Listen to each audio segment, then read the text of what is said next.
nakikiramay po kami sa mga naulila. Nasa 1.76 po ang ating fatality rate. Ito naman po ang kalagayan sa ating mga ospital. Sa buong Pilipinas, 56% pa lang po ang utilized ng ating ICU beds, 45% ang utilized ng mga isolation beds, 43% ang utilized na ward beds, at 37% utilized ang ating ventilators. Dito po sa NCR, 40% lamang po ang utilized ng ating mga ICU beds, 37% ang utilized isolation beds, 33% utilized ang ating ward beds, at 32% utilized ang ating ventilators. Dito po nagtatapos ang ating presentasyon. Simulan po natin kay San Juan Mayor Francis Zamora. Mayor Zamora, dito po sa San Juan ang battle ng pinaglabanan shrine na kung saan kinocommemorate natin yung kauna-unahang pag-aklas at tagumpay ng mga Pilipino, mga katipunero na pinamunuan ni Bonifacio at ni Jacinto, no, laban sa mga Espanyol. At kanina po, tayo po ay nag-commemorate din ng kauna-unahang tagumpay natin laban sa COVID-19 dahil nag-100% na po tayo ng first dose sa syudad ng San Juan. Paano po nagawa ito ng San Juan at kailan po natin mababakunahan fully ang mga mamamayan ng San Juan? The floor is yours, Mayor Francis Zamora. Maraming salamat po, Secretary Roque. Sa lahat po ng nanonood ngayon, magandang araw po. Una sa lahat, nagsimula ho ng January 4. Kami po ay naglunsad ng aming online registration at bagamat nung panahong yon ay wala pa tayong hawak na bakuna, ito'y ginawa naming paghahanda sa eventual na pagdating nga ho nito. So from January 4 until about March 6, when we had our first day of vaccination, we were registering our constituents. So wala ho tayong ginagawang walk-ins ho kasi, no? Ibig sabihin, ang ginagawa ho natin, lahat ho na nagpalista sa ating online registration ay kinakategorize natin. Sino ang A1, sino ang A2, A3, A4, and A5. So as of today, we have over 100,000 registrants already. Pero syempre, yung mga hindi pa qualified, hindi pa ho sila nate-text. So nung nagsimula po, Secretary, nung March 6, in fact, it was in Cardinal Santos, that was the first vaccination day of San Juan. At sumunod nga ho doon yung medical frontliners na ng LGU.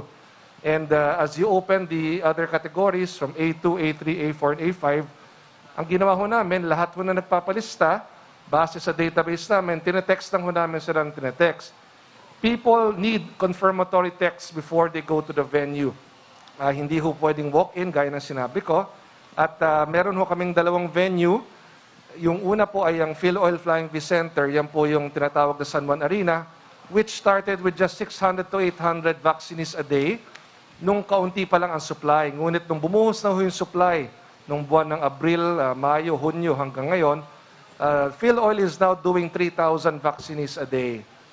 Pagkatapos ho nun, about 1 month ago, binuksan naman ho natin yung second site natin. Ito ho yung Green Hills Theater Mall Cinemas. So may dalawang sinehan ho tayo na ginagamit po dyan sa tulong ng promenade, ng Theater Mall at ng Green Hills Shopping Center, kung saan 800 to 1,000 a day naman po ang nababakunahan dyan. At yan po ay dedicated para sa mga A4 who are not San Juan residents but are working here in San Juan. Kasi po, karamihan sa mga A4 natin ay nandito sa Green Hills Shopping Center. So the merchants that we are seeing now here in the Green Hills Mall, yung mga tsanggero natin, hindi naman po sila lahat taga San Juan.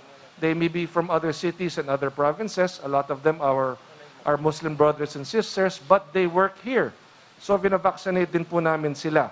And today, we will formally launch our third site, which is also here, the Green Hills Shopping Center, specifically sa V-Mall.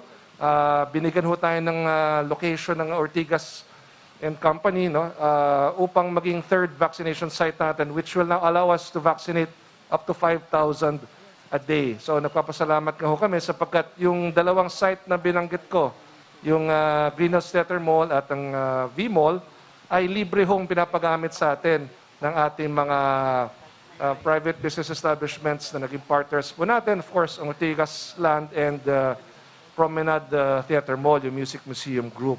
Yung Phil-Oil naman po, yan po ay property ng LGU but managed now by the Phil-Oil Flying V Center. So it is being managed by a private company. and they are also allowing us to use it. So ito yung tulong ng private sector sa amin. Yung mga venues po namin ginagamit ay libre hong binibigay po sa amin. So, base ho sa datos na nakuha nga natin ngayon, tayo po ay lumagpas na ng 100%, and we are planning to just continue vaccinating every single day hanggat bawat isang San Juanenyo po ay ating mabakunahan basta pasok sila sa edad at saka sa kanilang kalusugan. Kailan ang target nyo, Mayor, para magkaroon tayo ng 100% fully vaccinated population dito sa San Juan? Mr. Secretary, as of yesterday, ang second dose na po natin ay 29,313. So that is just about 66,000 people away. And because most of them were vaccinated with Sinovac, you only count 28 days after. And yung mga nabakunahan naman po with the Pfizer, you only count 21 days after. So given those numbers, even if you add 1 month from today, ay papasok po tayo sa katapusan ng Agosto. Meron hong iba kasi, AstraZeneca po ang naibakuna sa kanila, which has a longer gap in between doses. But we are projecting, sir, that by the end of August, we should be done with our full doses for our 70% target population. So there you have it po.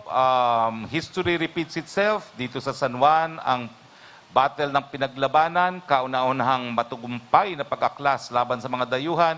Dito rin po nagaganap ang kauna-unahang matagumpay na tagumpay natin, no, laban sa COVID-19 sa pamamagitan ng pagbabakuna. Si Secretary Lopez, no, napansin ko po kanina na nag-post ng 100% vaccinated si Mayor dun sa ilang mga stores dito sa Tianguig ito, no? So, ano pong nakikita ninyong epekto ng pagbabakuna ng 100% doon sa mga tsanggero kung magagawa ito sa buong Pilipinas? Thank you, Spokes. At saka siyempre, thank you rin kay Mayor Francis. Actually, itong effort na yan, pinapakita talaga na ang mga workers or trabahador dito sa tindahan ko na to ay 100% vaccinated, ay malaking show of confidence, pagbigay rin ng consumer confidence sa mga mamimili. Imagine natin yung mga kababayan natin, hindi sila matatakot ng lumabas ng kanilang bahay at pumunta sa mga establishment na to kung alam nila yung mga workers ay 100% vaccinated. Kaya po isang magandang programa po ito kasabay ng ating pagkabit ng safety seal na ginawa rin ni Mayor Francis mga 2 weeks ago with the DTI and other agencies, DILG, DOT, na pagbigay kaalaman sa publiko na aside from the safety seal na nagdadagdag ng 10% operating capacity doon sa tindahan na yon, ito pang pagpapakita na fully vaccinated yung workers sa loob ng tindahan na yon ay nakakapanatag loob sa ating mga kababayan. And of course, ito po malaking tulong sa inaasam natin na economic recovery na nakakakita na tayo ng mga senyales ngayon. But of course, we have to do it at the city, municipality level, and we thank San Juan for all these initiatives. Salamat po. Maraming salamat, Secretary Lopez. Puntahan naman po natin ng NTF Deputy Chief Implementer, Secretary Vince. Secretary Vince, where is Metro Manila in the battle against coronavirus? Marami na ba hong mga iba pang syudad sa Metro Manila na susunod po dito sa San Juan na matatapos ng 100% ng kanilang first vaccine? Maraming salamat, Spokes Harry, at muli congratulations kay Mayor Francis Zamora at sa buong liderato ng City of San Juan. Spokes, mabuting balita muna. As of yesterday, 13.2 million doses na po ang ating na-administer. At kampante tayo na sa loob ng linggong ito, aabot na tayo ng mahigit 14 million. Ang ibig sabihin po noon, Spokes, ay sa unang 2 linggo po ng July, aabot po ng mahigit 4 na milyon ang total doses na nabakunahan natin sa buong Pilipinas. Ito po ang pinakamarami at pinakamabilis na 2 linggo na pagbakuna natin simula nung tayo'y nag-launch ng program natin noong March 1. Kaya maraming salamat po sa lahat ng ating mga LGUs, sa ating Department of Health, kay Secretary Galvez at sa ating mahal na Pangulo. Dahil tuloy-tuloy po, kahit na medyo na-delay ang pagdating ng supply natin, Spokes, nitong nakaraang 2 linggo, talagang minaximize ng ating mga LGUs ang mga bakunang available at dahil doon, halos ano na tayo, no? For 14 million na tayo ngayong linggong ito.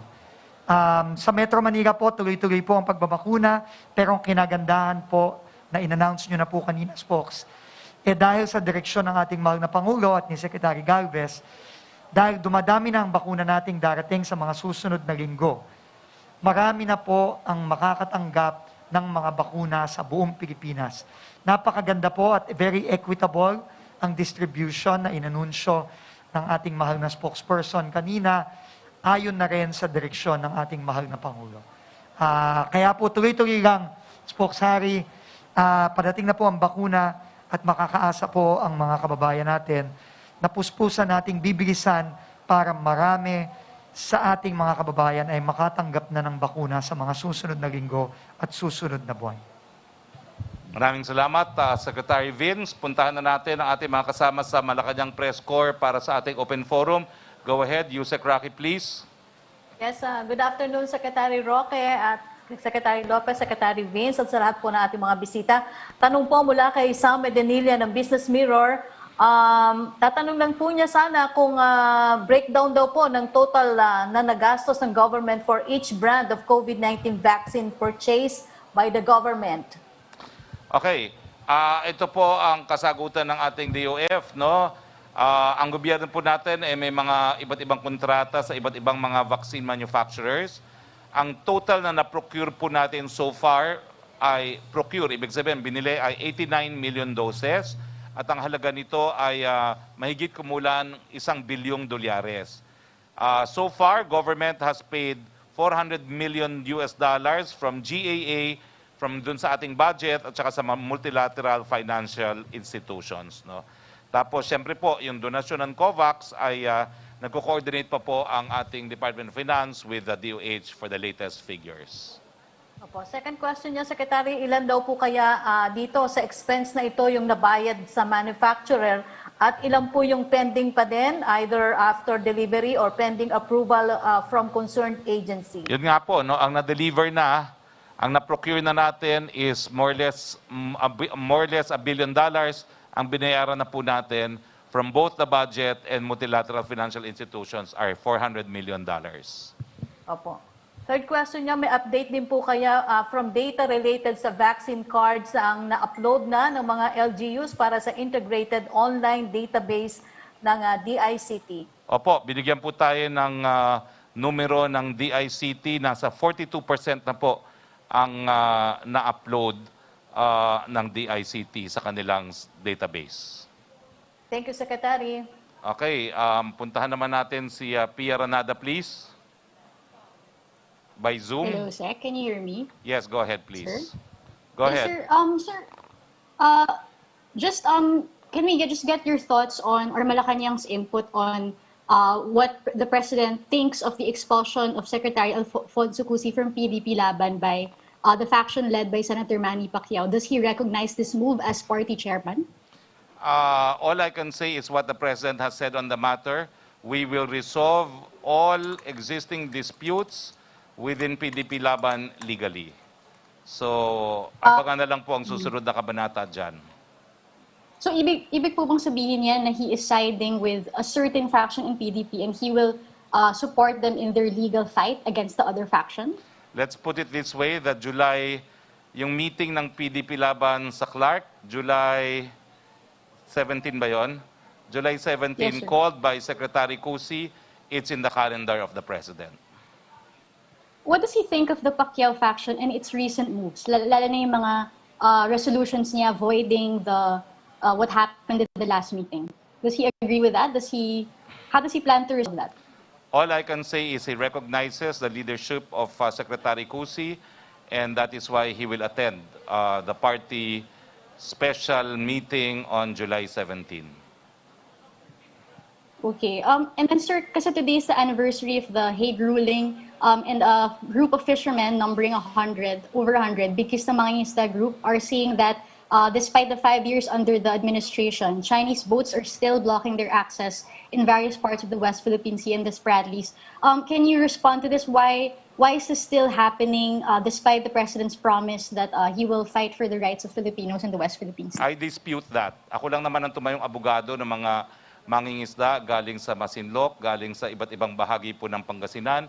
At alam ko po, I have personal knowledge na halos lahat po sila ay nakabalik na sa kanilang hanap buhay, lalong-lalo na dyan po sa Boro. No? So I dispute that. So you're saying that they're lying? These Well, fishermen? I'm saying whoever said it must not be reporting the truth and everything but the truth, no? Because I have continuously communicate with my former clients. I communicate with the local government units, particularly of Masinloc. And ano ba yung town sa Pangasinan, the coastal town of Pangasinan? I just recently met with the mayor 2 weeks ago precisely to inquire on the welfare of the fishermen pursuing their livelihoods in Boro. And there are no reports that they're not able to pursue their livelihoods. Will Malacanang at least look into the reports of this group? Of course, I will again ask the local officials in the relevant communities to verify if the fishermen are excluded from pursuing their livelihoods in Boro, because I regularly do so, and all the reports that I have received indicate that they are continuing their livelihoods in Boro. Okay, and then last question for me, sir. Is the IATF studying whether or not to give mRNA booster shots to medical workers administered with Sinovac after experts advising the Thai government and the Indonesian government are recommending that for the Indonesian and Thai medical workers who got Sinovac, they must be given booster shots because of the reports that Sinovac-administered medical workers are still getting infected with COVID-19? No such initiative so far. What I do know is a post of Dr. Edsel Lagman, no, in his face, Salvania, Dr. Edsel Salvania, and he actually condemned the headline that hundreds of Thai medical workers infected despite Sinovac vaccinations, because the report actually said only 618 out of 677,348 who received 2 doses of Sinovac were afflicted with the disease. So ang sabi nga ni Dr. Salvania to the newspaper outfit, do a better job of objective reporting. You guys are killing vaccine confidence. This will cost lives. What's the vaccine effectiveness for those numbers? What's the infectious rate and death rate among unvaccinated? You guys can do better than that. We expect better. The vaccines are working very well, end quote. All right. Thank you, Sec. Thank you very much, Pia. Kay Brian, our host, Brian. Good afternoon, sir. Members of the media here in Green Hills have questions, vaccine-related questions. We request that they limit it to 2 to 3 questions. We begin with Mr. Jaycon Robrico, reporter of SMNI. Hello, good afternoon, Sec Harry, Sec Roman, Sec Vince, and Mayor Francis. Mayor, first question po, congratulations for this achievement. What do you think, sir, ang yung pinaka-best practices ng LGU kung bakit mabilis yung bakunahan natin dito sa San Juan City na pwedeng gayahin ng ibang local government units? Sa tingin ko, importante talaga meron kang isang very efficient system. No? It's not about quantities, it's not about just funding, or it's not just about vaccine supply. It's setting up an efficient system na you can replicate in several venues. Diba? Kumbaga, may maayos ka na template na isa-set up na you just, it's basically a turnkey method, di ba? Kahit ilipat mo sa Green Hills, sa Sinihan, yun din yung sistemang yun. Eh. And I believe it has worked well for us. Next, wala nga ho kaming walk-ins. I have nothing against LGUs who do walk-ins. Ano? Kanya-kanyang diskarte kami bilang mayor. Pero para sa akin kasi, kung mag-walk-in ka, hindi mo makokontrol, number 1, yung bilang ng taong darating. Number 2, are they qualified? Na posibleng hindi pa nila prioritization, ngunit pumipila na sila. And this can cause problems, lalong-lalo na sa overcrowding, yung magpipilit mabakunahan for the day. No? So, we never implemented walk-ins here. We focused on our online registration. And even up to this day, mayroon pa rin mga nagre-register online. Dumadami pa siya. Kumbaga, I believe kasi it's the word of mouth. The most powerful marketing tool is the word of mouth. Since we have 96,610 San Juaneños vaccinated already, each and every one of them becomes your marketing tool Pag uwi niyan sa kanilang tahanan, sasabihin sa kanilang pamilya, oh nanay, tatay, nabukunahan ako.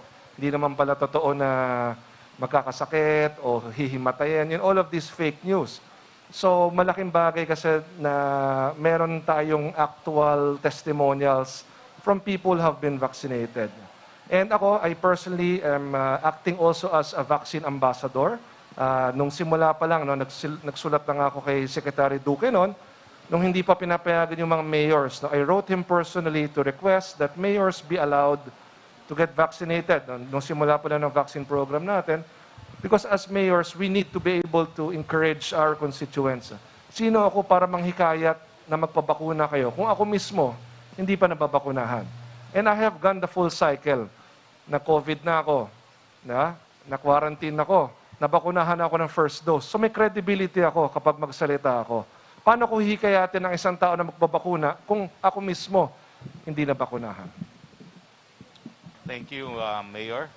Sir, second question po for Sec Vince. Kanina po, Mayor Francis suggested na pwedeng mabakunahan yung ibang lungsod, taga-ibang lungsod dito sa Yes. San Juan. Are we considering that suggestion po upang matulungan rin yung ibang LGUs na makamit yung herd immunity? Tama.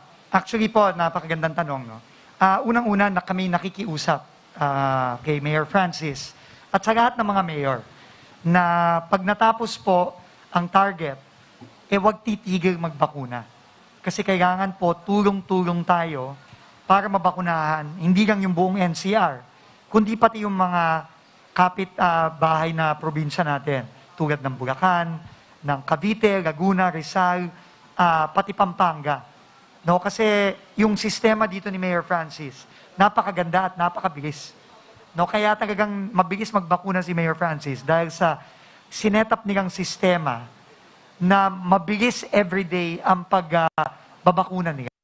Kaya pakiusap ko at sana pagbigyan tayo ng ating mga mayor, katulad ni Mayor Francis, na kapag naabot na yung target, tuloy-tuloy pa rin. Kasi napakadaling pumunta ng taga NCR, ng taga Bulacan, taga Rizal, taga Cavite, taga Laguna, dito sa mga syudad natin sa NCR. No, so sana po mapagbigyan tayo ni Mayor Francis kasi napakalaking tulong yung sistema na nandyan na magagamit natin para tulungan yung iba nating mga LGU at iba nating mga probinsya. Siguro si Mayor Francis. Yes, Secretary Vince, we will be more than willing to help other cities. Tatapusin lang ho namin yung natitira naming population pa na hindi pa nababakunahan. And given the numbers, ilang libo na lang po ito. Of course, we also have our workforce na kasama ho sa aming daytime population at marami-rami pa rin ho ang hindi pa rin ho nababakunahan. So my commitment, sirs, once we have vaccinated our entire target population and eventually our entire qualified population, we can help other cities for as long as, sirs, you have to provide us with the vaccines to vaccinate to them.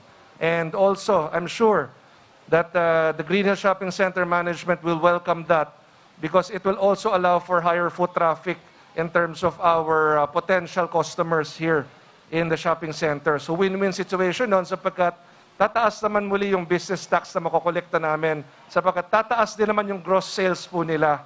Naramdaman ho kasi namin yan noong 2020 nung nagsara ang mga negosyo. Almost 300 million po ang binaba ng budget namin for 2021 because of the closure of the businesses. So we welcome that. And as early as now, I'm already committing to helping other cities who will need our help in terms of the vaccination program. Yan po yung munting may tutulong namin bilang isang maliit na lungsod sa mga kapitbahay po namin sa Metro Manila at sa ibang probinsya. Okay. Balik tayo kay Yusek Roque, please. Yes, thank you, Secretary Roque. Mula kay MJ Blanca Flor ng Daily Tribune, after 5 years sa West Philippine Sea po, after dun sa permanent court ng arbitration rule, ang tanong po niya, what have we done so far to preserve our territorial claims? How does the Duterte administration want to be remembered on the West Philippine Sea? Lilinawin ko lang po, no? Bagamat dapat talaga ipagdiwang yung panalo natin yan, tuloy pa rin po ang pinag-aagawang teritoryo dahil ang naapektuhan lang po ng desisyon ay yung issue na related sa karagatan. At ang pinaka-importanting desisyon dyan, walang legal na basihan ang 9 dash lines ng China. Yung 3 mga artificial islands na ginagawang base militar ngayon ay nasa exclusive economic zone ng Pilipinas at walang isla dyan sa mga pinag-aagawang mga isla sa West Philippine Sea ang pwedeng mag-generate ng exclusive economic zone dahil lahat sila ay mga rocks that cannot sustain human habitation. So patuloy pa rin po ang pag-aagawa ng teritoryo at ang importante po ay habang hindi nare-resolba itong pinag-aagawang teritoryo, isang tabi muna po yan at isulong ang pwede mga isulong sa larangan ng kalakalan at pamumuhunan. Second question po niya, Vice President Robredo said our fishermen daw po continue to experience harassment within our EEZ. Has the government done enough to protect our fishermen against intimidation and harassment of foreign vessels? Similar question with Chris Jose ng Remate and Ivan Mayrina ng GMA News. Una po, dapat magreklamo po mga mangingisda na mabigyan ng konfirmasyon. Dahil bilang abogado, wala naman po kami mga personal na knowledge tungkol dyan, kinakailangan maimbestigahan. Pero patuloy po ang order ng ating Pangulo ng ating Coast Guard ay maglayag dyan sa ating karagatan at protektahan ang ating mga mangingisda at paalisin ang mga mangingisdang mga dayuhan na hindi po pwedeng mangisda sa ating exclusive economic zone. Opo. From Rosalie Cos ng UNTV, may oxygen crisis na po sa Indonesia. Ano na po ang latest na napag-usapan ng IATF sa possibility na inclusion po ng Indonesia at Malaysia sa travel restrictions? Formal na po ba itong re-recommenda sa Pangulo? Kumpiyansa po ba tayong sapat ang precautionary measures in place para maiwasan daw po yung Delta variant na makapasok sa bansa at kumalat? Paano ito pinaghahandaan? Ang makukumpirma ko lang po ay meron na pong rekomendasyon ng IATF at inaantay lang po natin ang desisyon ng ating presidente. Pero doon sa kakulangan ng oxygen sa Indonesia, ang alam ko po, tumutulong din tayo. No? At perhaps si Secretary Lopez can share kung ano yung tulong na binibigay natin sa ating kapit bansa na Indonesia pagdating sa oxygen. Thank you, Spokes. Actually, parati natin kausap yung mga manufacturers ng oxygen dito sa ating bansa in preparation for our possible requirement kung dito magkaroon ng surge. At buti na lang din, yung dating surge na nakaraan ay sapat naman yung ating supply ng oxygen. At sa pagkaalala ko, that was for about 4 months ago, meron pa tayong excess na mga 20% o 30%. Pero ang kailangan natin, yung preparation na kung kailangan doblehin pa yung capacity ng ating mga malalaking oxygen manufacturer. Ang ginawa ho natin, inengganyo natin sila mag-expand na in preparation for a possible surge. Now, pinausap din po natin sila kung sino ang may extra capacity ngayon na pwedeng mag-supply sa Indonesia. So far ho, nakakuha kaming 2 possible supplier. So yun po ang pwedeng maitulong natin na sabi namin kung may excess supply kayo, na may sigurado pa rin kayong supply locally, ay pwede ho kayong mag-supply sa Indonesia. So yun ang ating in-encourage sa mga oxygen manufacturers. Po. Last question po ni Rosalie Cos regarding vaccine supply. Secretary, hanggang ngayon po ba ay nakakatiyak tayo na magiging on schedule pa rin ang pagdating ng supply ng bakuna sa bansa? Gayong sa Western countries po ay pinag-uusapan na ang vaccine booster shots dahil sa paglaganap ng mas nakakahawang variants. Ano po ang nakahandang plano ng Pilipinas sakaling ma-delay na naman ang shipments ng mga bakuna? Siguro si NTF Deputy Chief Implementer Vince Dizon will respond. Maraming salamat. Unang-una, importanteng bagaman po ng mga kababayan natin na yung pong supply at pagdating ng mga bakuna, wala po tayong control dyan. Yan po ay kontrolado ng mga manufacturers. Kaya po kung meron silang i-indicate na delivery date, minsan po talaga nagbabago yan. At wala po tayong control dyan. Pero pinipilit natin na mapaaga at mapabilis ang delivery. Yun lang po talaga ang pwede natin gawin. No? At hindi po tumitigil si Secretary Galvez sa pagkakausap sa mga iba't ibang vaccine manufacturers para po sila'y tumupad sa usapan ng delivery at sa dami ng mga i-deliver na bakuna. Pero kagaya ng paulit-ulit pong sinasabi ni Secretary Galvez, ang problema po talaga ng buong mundo, hindi lang ng Pilipinas, yung kakulangan ng supply ng bakuna, lalo na sa mga bansa tulad ng Pilipinas. Pero nakita naman natin, 20 milyon na ang dumating sa Pilipinas, mabilis natin itong nababakuna, at meron pang inaasahan, kagaya ng pinakita ni Spokesperson kanina, may 10 milyong padating. At yung mga padating na 10 milyong bakunang yon ay napaka-equitable ng distribution sa lahat ng mga rehiyon sa Pilipinas para po hindi maiiwan ang ating mga kababayan kahit sa mga magalayong mga lugar. Thank you po. Thank you, Secretary Vince, Secretary Roque. Thank Salamat you. po. Punta tayo ulit kay Brian para sa media questions na naririto sa Green Hills. Yes, sir. Si Ian Cruz po ng GMA News may mga tanong.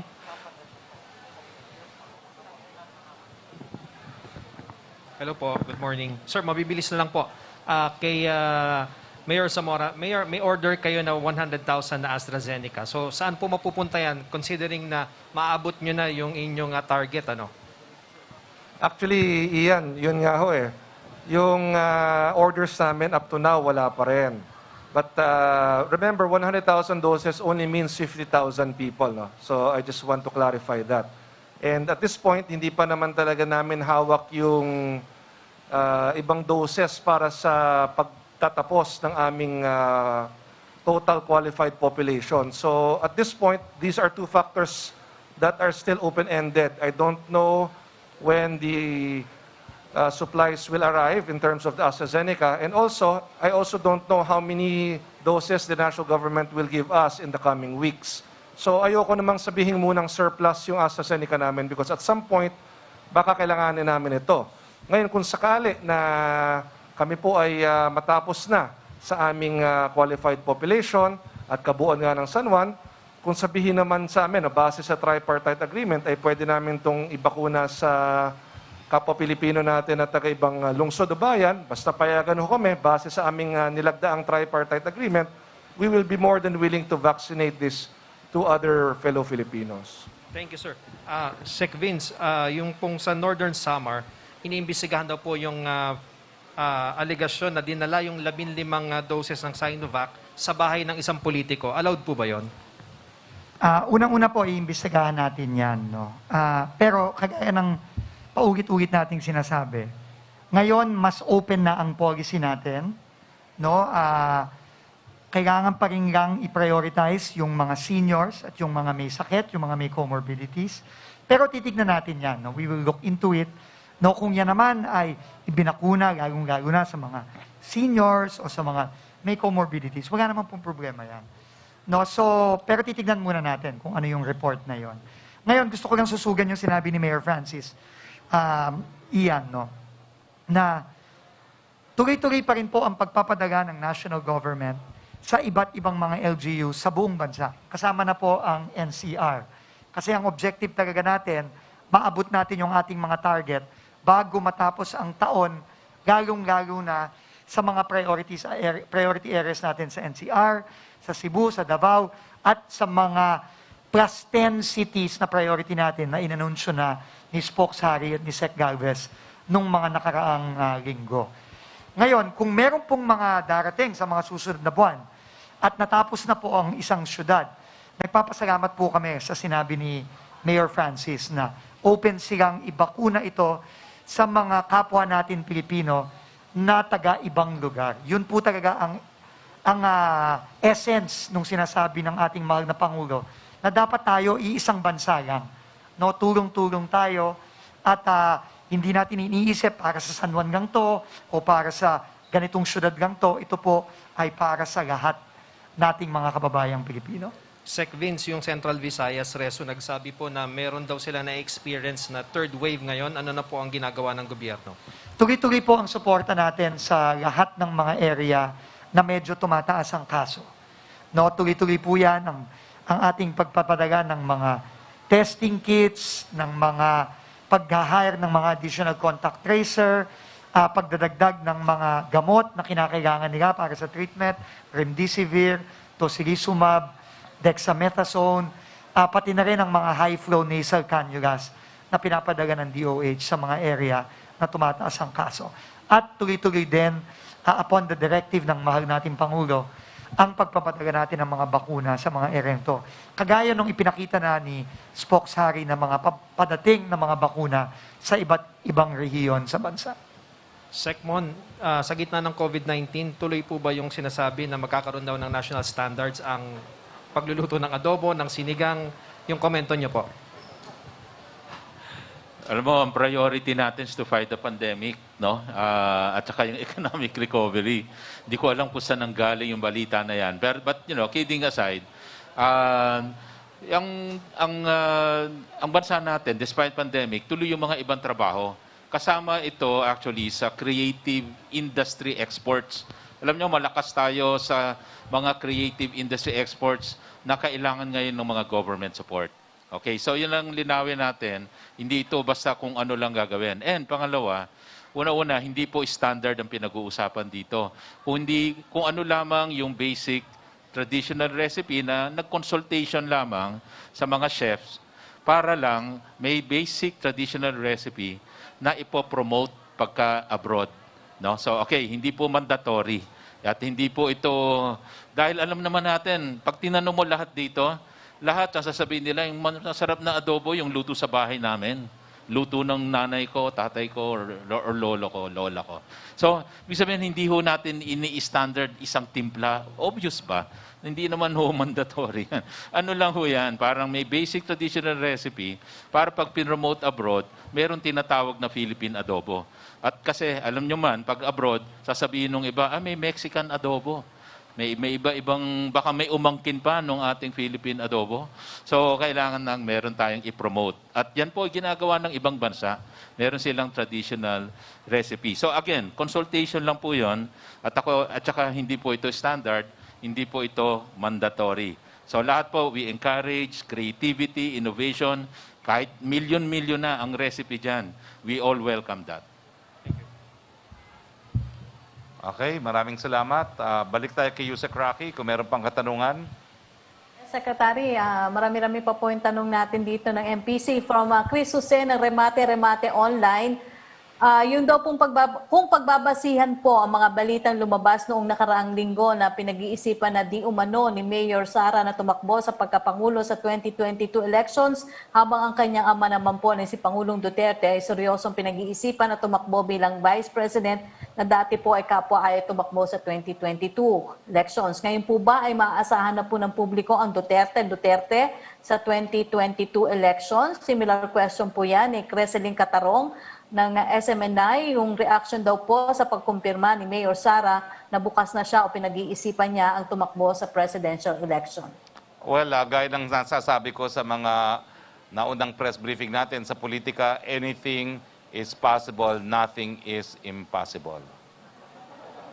Second question po niya, ni Creseling Catarong ng SMNI, matapos po ang aligasyon ng korupsyon ni Senator Pacquiao sa mga ahensya ng gobyerno, ngayon po ay naghahanap ng update si Pangulong Duterte kaugnay sa 2.2 billion pesos na umano'y tax evasion case ng senador. Ano po sa tingin ninyo, may kredibilidad po ba si Senator Pacquiao na hinggil sa kanyang mga ipinupukol na korupsyon, allegation laban sa administrasyon? Well, unang-una mga aligasyon po ni Senator Pacquiao ay aligasyon, walang detalye at tapos umalis siya, no?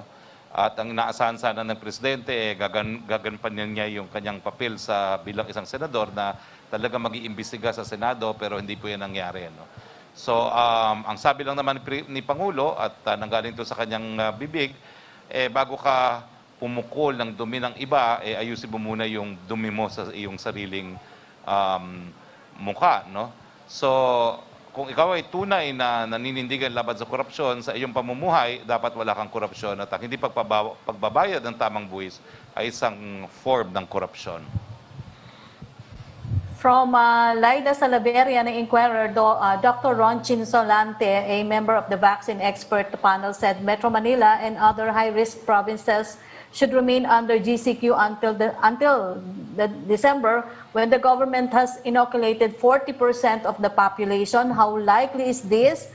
And if this will be the case, what happens to businesses not allowed to operate under GCQ?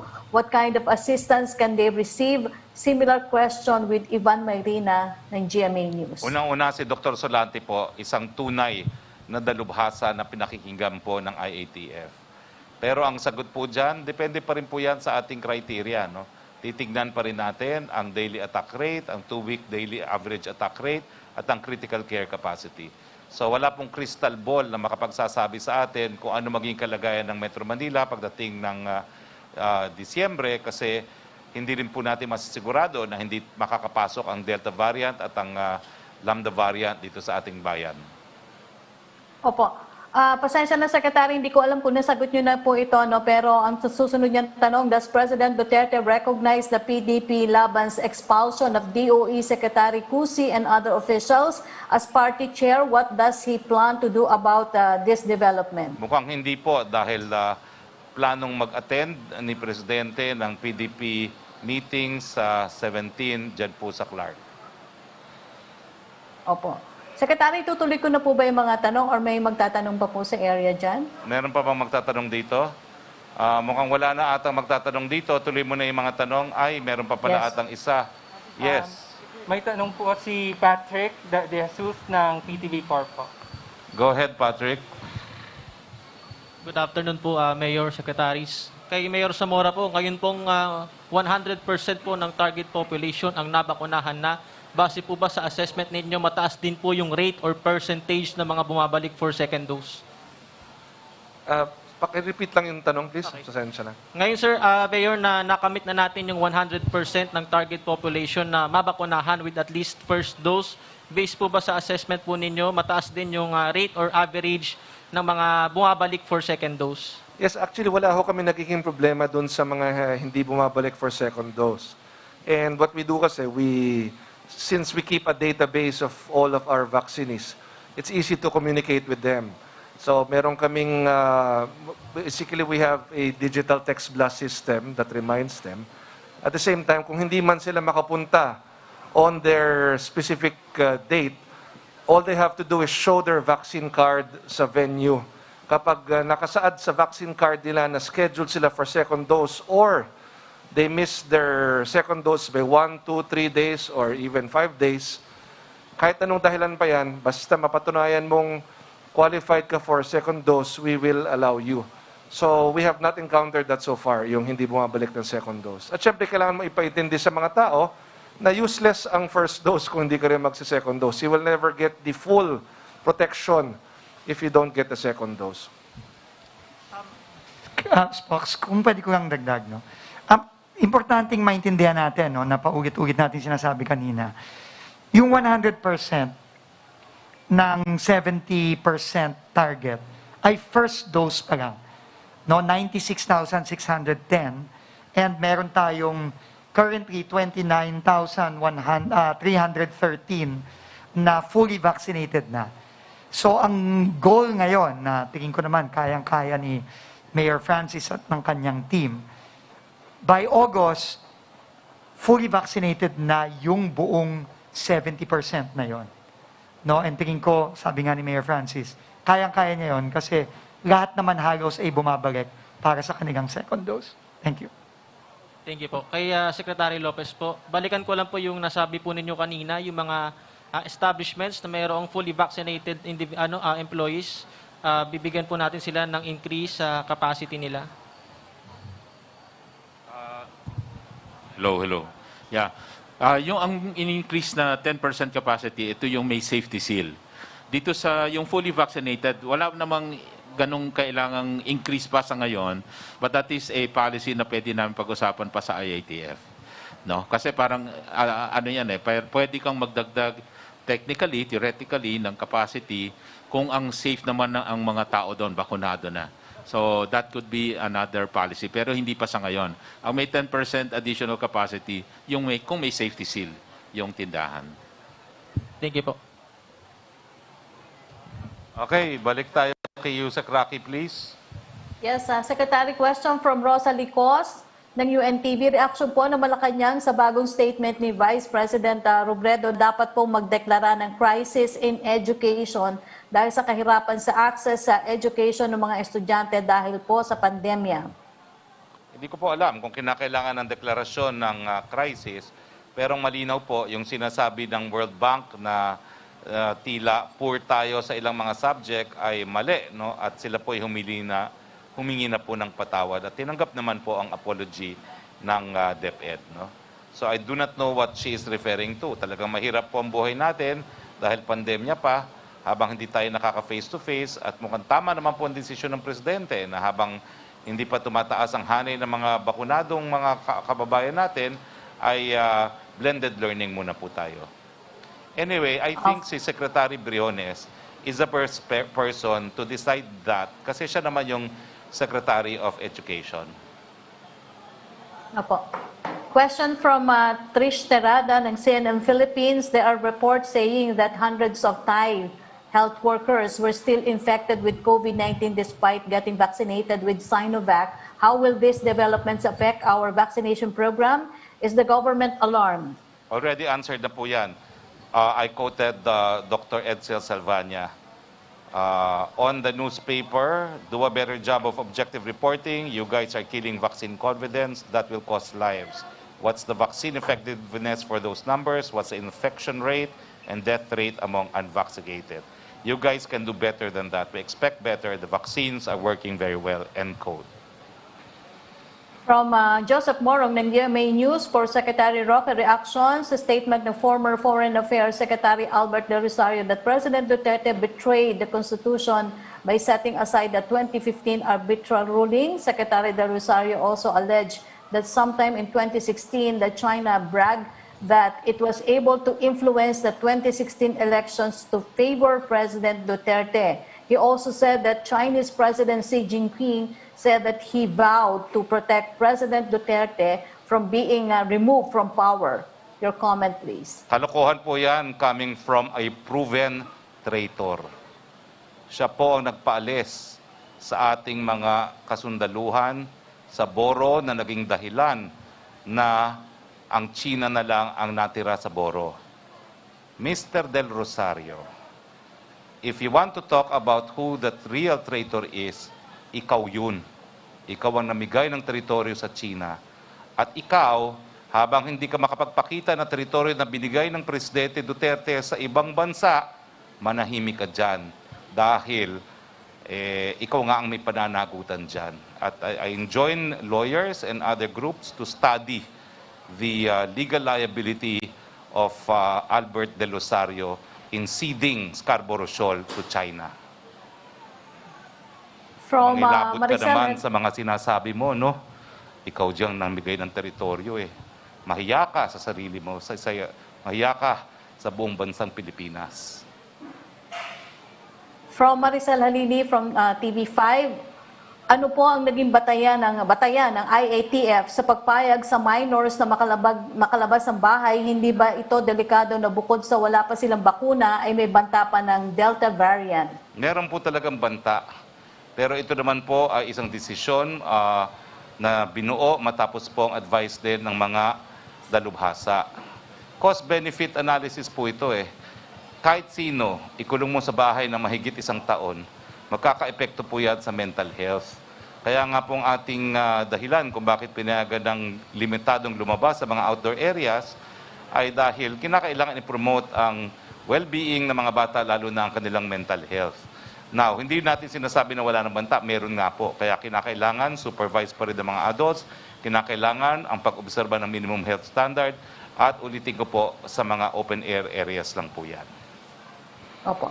Yung second question po ni Maricel Halili ay nasagot niyo na po about yung sinabi po ni Dr. Solante. Yung tanong po ni Lanes Capanti ng GMA News Online about West Philippine Sea, nasagot niyo na rin po, Secretary. From Chris Jose of Remate Online, may tanong po sana kay Secretary Duque, pero kung pwede daw po masagot na rin ninyo or ni Secretary Vince. May bansa po na nire-require ang mga OFWs na pupunta po sa kanilang bansa ay bakunado na ng mga Western brand ng bakuna.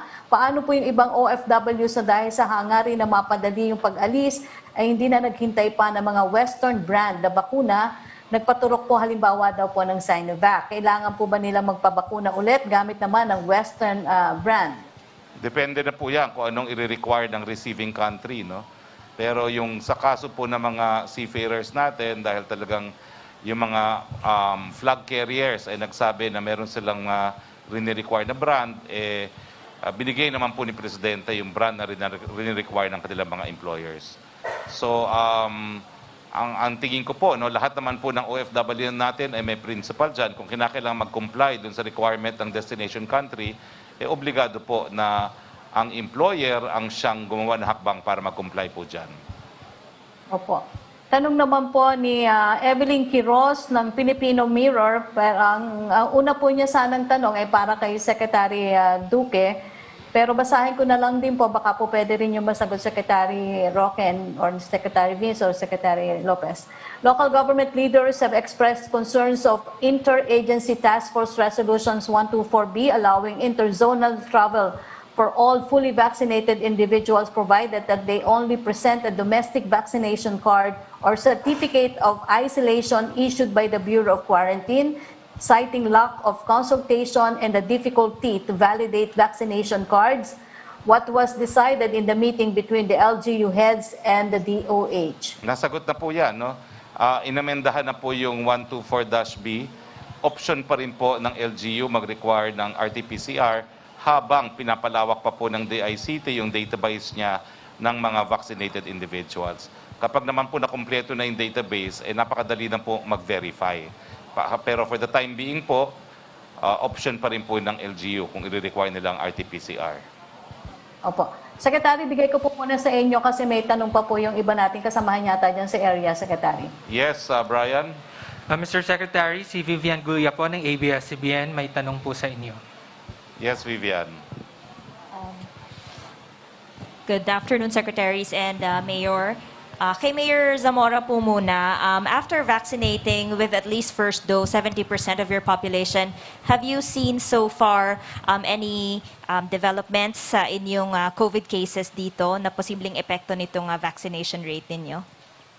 As of yesterday, ang ating number of active cases dito sa San Juan ay 79 na lang. And this is coming from a high of 1,226 last April 12.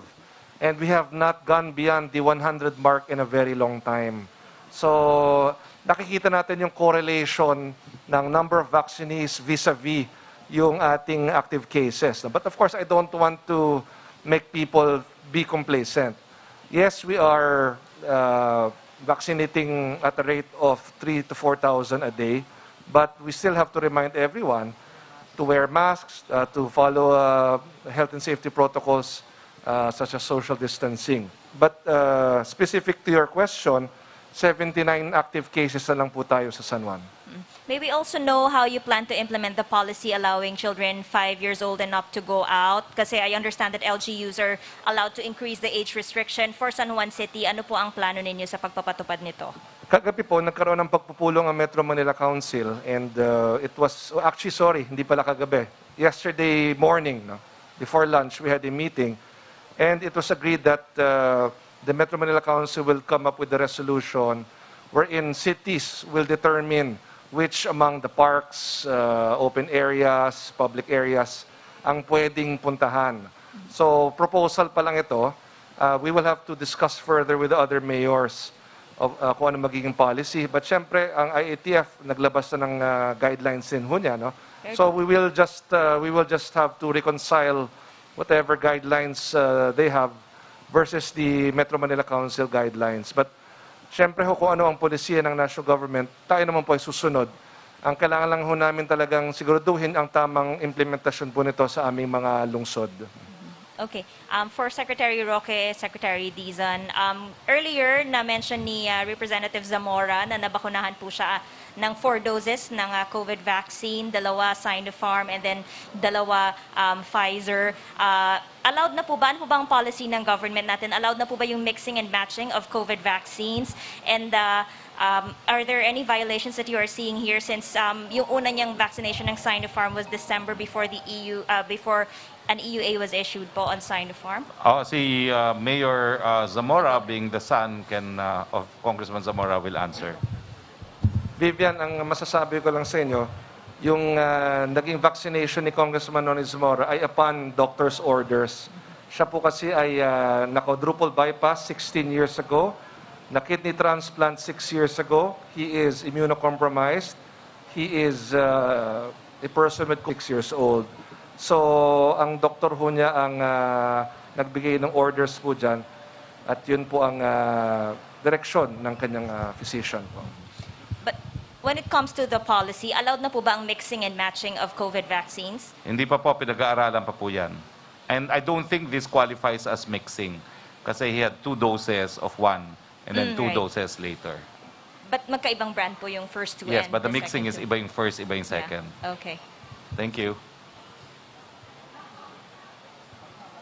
Okay? So, alam nyo, I think we are out of time. One round from the journalist present, please. Yusek Roque muna. Yusek Roque. Yes. Opo, Secretary, baka maano tayo ng MPC, maaga nagpadala ng mga questions sa mga to. Tanong po ni... Dali lang po, ha. Tanong po ni... Evelyn Quiroz pa rin po. May natira siyang tanong para po kay DTI Secretary. Pasensya na po, hindi ko po alam kung ito po ay nasabi na niya kasi ako humabol lang di po sa press con. Ito po tanong niya, the DTI has reported that the number of enterprises that closed their operations amid the coronavirus disease 2019 pandemic went down to 10% in June due to the easing of community quarantine restrictions, which has allowed more businesses to resume operations, whether partial or full. Do you see this trend improving further on into the coming months? Yes, we see that improving. As long as magtuloy-tuloy yung ating GCQ sa ngayon at sa karamihan ng lugar. Alam nyo, una yan, kung titingnan nyo last year, dati 38% yan. In fact, bumaba na siya up to 4% nitong February. Kaya lang, nag-ECQ tayo, I'm talking of Metro Manila, NCR+. Nag-ECQ tayo March, tas MECQ April. Kaya yung 4% na sarado, maganda na sana nun, umakyat na naman yan sa mga 16%. So, yung 10% ngayon is an improvement from the 16%.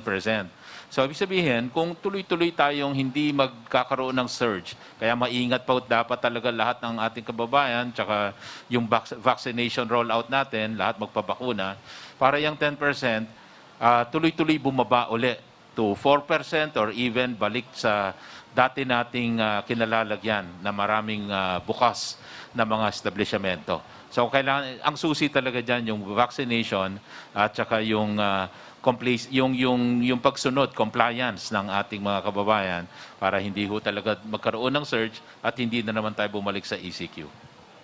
Opo. From Ivan Mayrina, tumaas daw po ang bilang ng mga Pilipinong willing magpabakuna from 60% in February to 43% in June base po sa latest survey ng Pulse Asia.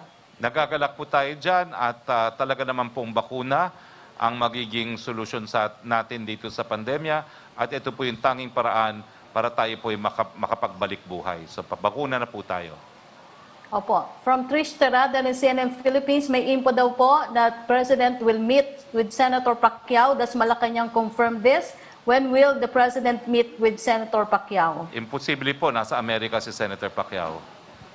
Opo. From Lay Albi, sasagot nyo na po yung about Northern Samar. From Ace Romero, the President has said he won't allow any attempt to undermine the arbitral ruling 5 years after the issuance of the ruling. What has the administration done to prevent it from being disregarded? Can the administration claim that it has done enough in asserting the Philippines' claims in the maritime dispute? We have done all that we could given the absence po of an enforcement mechanism under international law.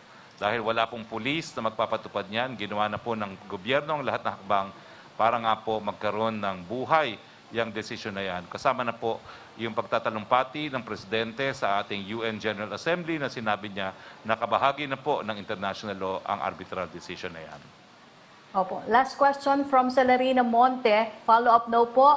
You're urging other lawyers to study the possibility of filing charges against former DFA Secretary Del Rosario. How about the government? Will you initiate an investigation and file charges against him? I have no time and I don't want to waste my time on him. Pero let us not let him get away with the fact that he gave away Philippine territory. Thank you, Secretary Roque. Thank you. So, last question na lang po from Brian. Mr. Secretary, the last question will be coming from Jacob Lazaro of Signal TV. Can you hear me? Yeah. Hi, sirs. Thank you so much. Two questions lang po kay Sec Vince, but anyone can jump in. First is, health experts recommend that once we reach 70% or herd immunity, we can start loosening up our health measures. Now, for LGUs that has already achieved this, can they start drawing down their health measures, such as letting go of face shields? The answer to that is no. Why? Because especially LGUs here in NCR, we all live in a contiguous area, dikit-dikit. So we cannot do that until the entire National Capital Region and its surrounding LGUs have reached the target. No, we have to be very careful, no, and I enjoin everyone to follow the advice of Secretary Duque and Mayor Francis, na despite being fully vaccinated, we still need to follow the minimum health standards, especially with other variants like the Delta variant looming. No, we really have to be very careful, and we need to follow the minimum health standards. So kailangan tuloy-tuloy pa rin tayo ng pagbabakuna, bilisan natin, pero wag tayong magiging complacent, wag tayong magpapabaya, tuloy-tuloy pa rin, mask, hugas, iwas.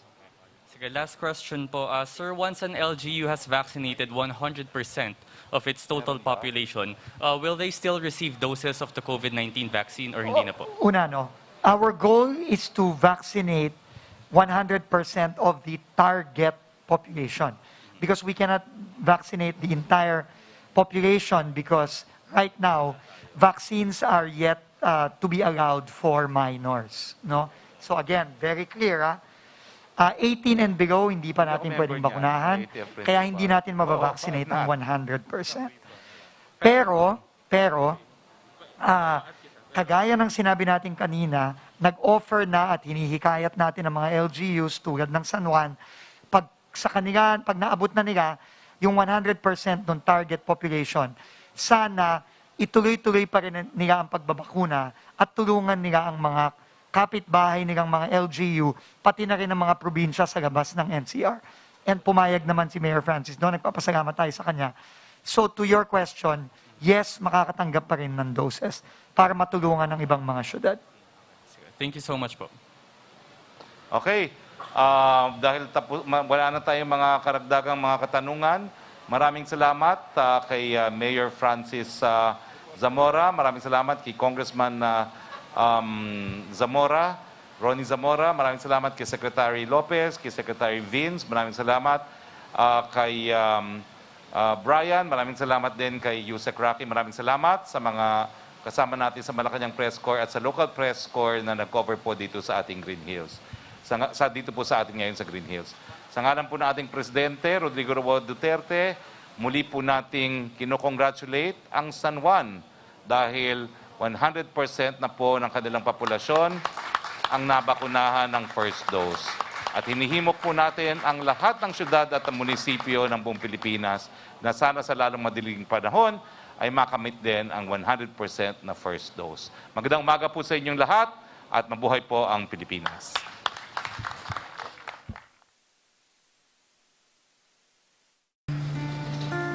Matinding kalaban ng COVID.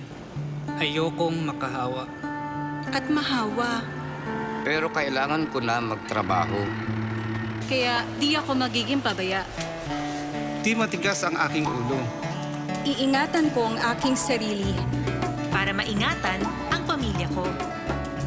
Ito ang ambag ko. Ako. Ikaw. Lahat tayo. Sama-sama nating Mayaangat ang bayan. Basta't sama-sama tayo. Sa pag-ingat buhay. Para sa ating hanap buhay.